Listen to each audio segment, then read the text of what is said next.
Briar Rose, Chapter 15. As the prince's hand came near the thorns, all the bones of the many princes who had been there before him rose up from the thorn bush singing. What did they sing, Gemma? Becca asked.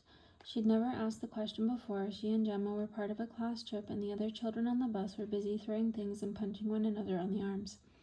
Only Gemma and Becca and a boy named Barney, who had something wrong with his hands, and so no one else would play with him, were listening to the story. For a moment, Gemma looked stumped. Then she sang. Her voice trailed off, and she looked out the window. The words of the song were so harsh and ugly, Becca was afraid to ask what they meant. But Barney had no such fears. "Mrs. Stein," he said, "is this silliness or what?" Gemma pulled her eyes from the window and stared directly at Barney. "Or what?" "Gemma, finish the story," Becca begged, suddenly afraid. "The real story." "I don't like stories. I don't understand," Barney said. "My dad always says to ask if you don't understand something." Barney was a great asker in school. "So what do you want to know, Barney?" Gemma said. "What those funny words mean. Do they mean anything?" Gemma nodded and looked out the window again. By this time, Becca was caught up in the contest of wills. "What do they mean? Tell us." Gemma sighed. "It's an old song from an old story. They say, 'I ran and ran for 20 miles until I came to a house. Sir, give me a piece of bread. Look at me. I'm pale and dead.' I had already washed and said the blessing when in walked the campersman." "What's a camper?" Barney began. "Mention," Becca finished. "Kidnappers," Gemma explained curtly. "Kidnappers?" There was outrage in Barney's voice. "There aren't any kidnappers in Sleeping Beauty." Gemma looked at him fiercely. "What do you know about stories? What do you know about Briar Rose?" Under her withering gaze, he turned around in his seat and did not look back again. Gemma did not say another word the rest of the trip home. Chapter 16. And he said Kalmhof was one of the first of the extermination camps to open, Becca said that night at dinner, her plate of food lying untouched in front of her. "Becca, eat," her mother said, not touching any of her own food. "When had it opened?" her father asked. "Sometime in 41, he said. His voice was real shaky when he talked about it, but not like he was scared, more like he was angry. Furious and unable to do anything about that fury," Becca said. She looked down at the cold food. Normally, beef and beer sauce was a favorite of hers. Jews and gypsies, he said, were the main victims of Kalmhof. Dr. Berlin cleared his throat. "It was an awful long time ago," he said. "We can't do anything about." "This was Gemma," Becca said. Her mother reached out and touched her as if it were her hand were hot as a brand. Becca could feel it sear right down to the bone. But Mr. Goldman said no woman escaped from there, so it couldn't have been Gemma. Becca ignored the burning hand. He said Kalmhof was about 50 miles northwest of Lodz in Poland. "Poland," Mrs. Berlin said. "And here we are in a Polish farm community," Dr. Berlin said. "No wonder Gemma chose it." "But no woman ever escaped from Kalmhof," Becca whispered. "And why would she choose to live among Poles here in America if—" "It was probably her family that died in Kalmhof then," said Dr. Berlin. "And maybe she thought by living amongst Poles she might somehow get word of them." "What family?" Mrs. Berlin asked. "I always thought I was all her family." "Until we came along," Becca added, remembering how often Gemma had said, "This is my family," loudly and with such outlandish pride at each graduation or honor society introduction or ball game that they had all been embarrassed. "It explains a lot," Dr. Berlin said, pushing his plate away with both hands.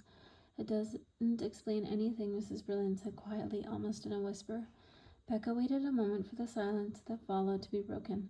Then she said, watching her mother whisper for whisper, "There is a place where it could all be explained." "No," Dr. Berlin said, shaking his head. "No. A Kalmhof, if it still exists, 50 miles from Lodz." She pronounced it carefully, remembering Goldman's voice as he said it, the horrible rush. "It's not possible," her father said. "I promised Gemma, I swore I would find our inheritance. A concentration camp is not an inheritance." "A burden," Mrs. Berlin said quietly, "a family secret." "I promised," Becca repeated. "I swore." She stood and smiled grimly. "It's a kind of fairy tale, isn't it?" Her parents began to argue even before she left the room. She thought about it as she lay in bed, and her dreams were filled with images of the camps, gleaned from many horror movies, the scarecrow men, the ribs protruding like hideous maps, the piles of bodies in the mass graves all grown together as if in a garden of death. Children with eyes like devalued coins caught behind the wire barbs. She got up early, exhausted, and was in the office even before Stan. She was tracing several possible routes to Lodz in the atlas when he walked in. He didn't even say hello, just came and stared over her shoulder as her finger moved across the Polish border towards Lodz one more time. "A sudden passion for Galimpus?" he asked. She smiled briefly, then moved away as if his shadow on hers was an uncomfortable burden. Turning instead to look directly and seriously at him, she said, "I called Goldman. I thought you might." He did not pursue it, waiting patiently for her. He said Kumhof was an extermination camp. Jesus. And then no woman ever got out of there alive. His hand went up to his hair automatically, and he scratched at the scalp as he spoke. So she wasn't there, or maybe she had family there, or... "I'm going," Becca said shortly. "Of course you are," he smiled. "Wish I could come too." Then he went into his office and closed the door. Becca turned back to the map. "Of course I am," she muttered. But it hadn't been settled before, it was now. All she had to do was find out how to get there, how much it would cost, and someone to do her translating. The only Polish she knew was limited to food and the name of a single camp. Her University of Massachusetts contacts pointed her to the Slavic department. A professor there told her to check on a book called the Atlas Samowski Polski, which she got down correctly after 3 wrong tries. "I'll have it transferred downstairs to the reference librarian's desk," he said. "If you trace the route, check on road number 81. I'm pretty sure that's the right one. It goes out of Warsaw to Plock, and then to Torin, then to Bydeskus." Becca took the names down phonetically and then asked him to spell them correctly. "Chelmo is half an hour there by car." "I'm sorry," Becca said, "but the name is Kumhof." "That's the German name," the professor told her. "When the Germans took over, they called it Kumhof. It's Polish name. What it's called now is Chelmno."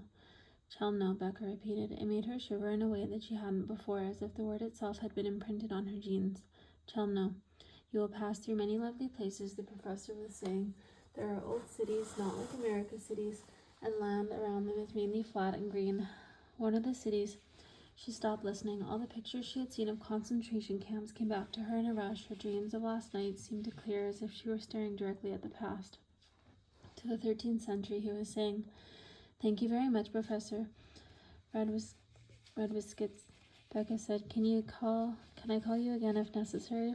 "My pleasure," he said, "and you may want to check also with the Polish-Jewish program at the University of Connecticut in Stores. It is connected, I believe, with the Jewish-Polish Institute in Krakow." She took down the information, thanked him twice more, and hung up. The paper on which she'd taken notes was full, and on the sides, like some sort of horrible marginalia, were rows and rows of swastikas. She had no memory of drawing them. Standing, she thought, "Why am I doing this?" and answered herself aloud, "For Gemma." But that wasn't right, and she knew it. For all of us. She shook her head. Then she walked into Stan's office without knocking. He glanced up. The light glinting off his glasses blocked his eyes, and for a moment he looked blind. She sat in the chair reserved for his visitors. "Tell me again why you searched for your birth mother." "Because I had to. Blood calling to blood and all that." He leaned forward across the desk and stared at her without the lights on his glasses. His eyes were so blue she felt cut by them, as if they were ice. "That's not it," she said. "Because I was so damn curious. I had to find out or die," he said. "That's closer." There was a hush between them that stretched out until it was simply a thin line. Becca felt herself poised to walk across it carefully like a circus acrobat. "Because," he whispered, "what's past is prologue." "Shakespeare," she said quietly.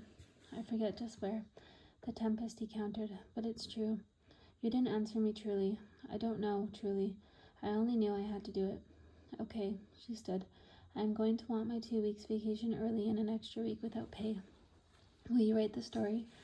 If there is one. Happy ending or no?" He was serious. She attempted a smile. "Fairy tales always have a happy ending." He leaned back in his chair. "That depends." "On what?" "On whether you are Rumpelstiltskin or the Queen." It took longer than she thought to set the trip up. The passport and the visa alone was a 3-week project.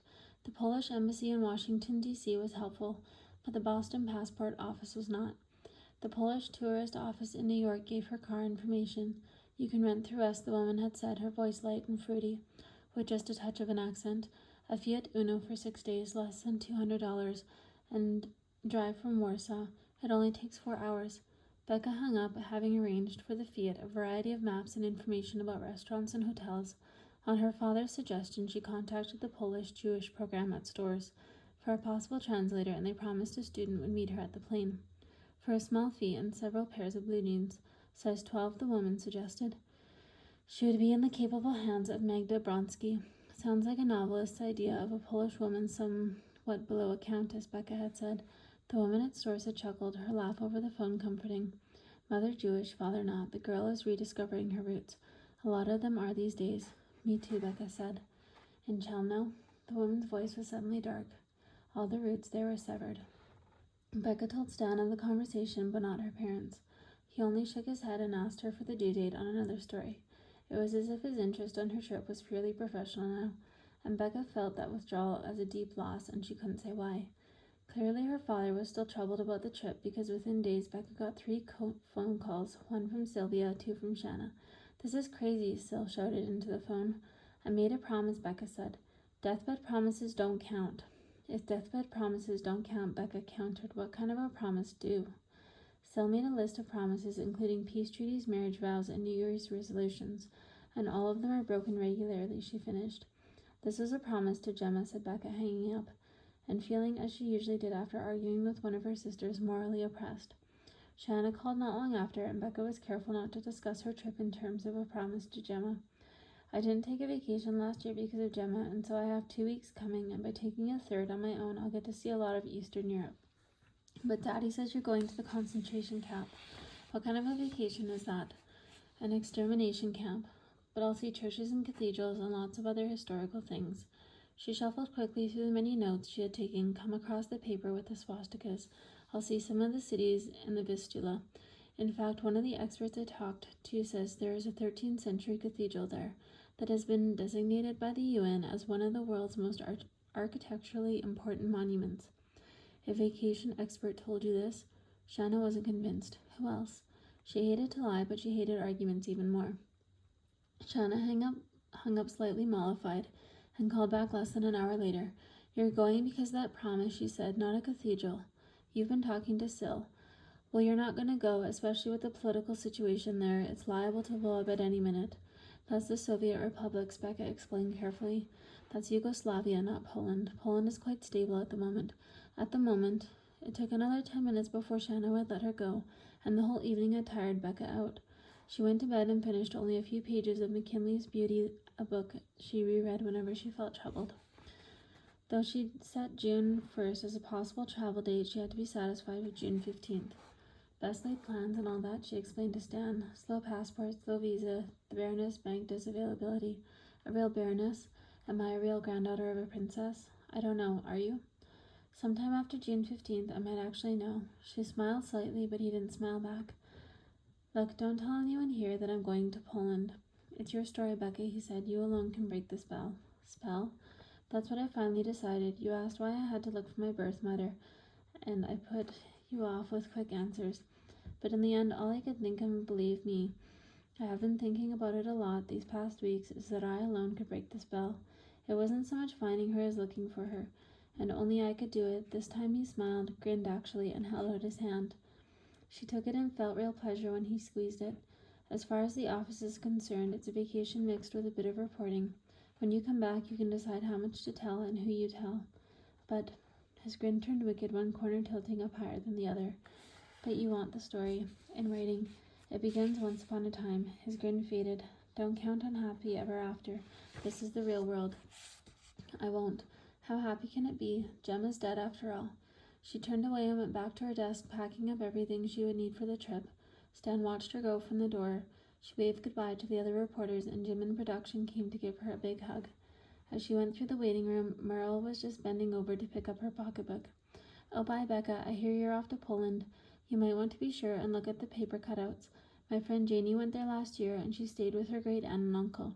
Had never met them before. They took her to this open-air market, where there were these paper things. I'm going on a story, actually, Becca said. What kind of a story? A fairy story, Becca said. Gay rights? Meryl looked puzzled. Sleeping Beauty. You are such a kidder, Becca, Meryl said. Have a good trip. Break a leg. Becca smiled, nodded her head, and laughed. Break a spell would be more appropriate, she said aloud as she walked down the road.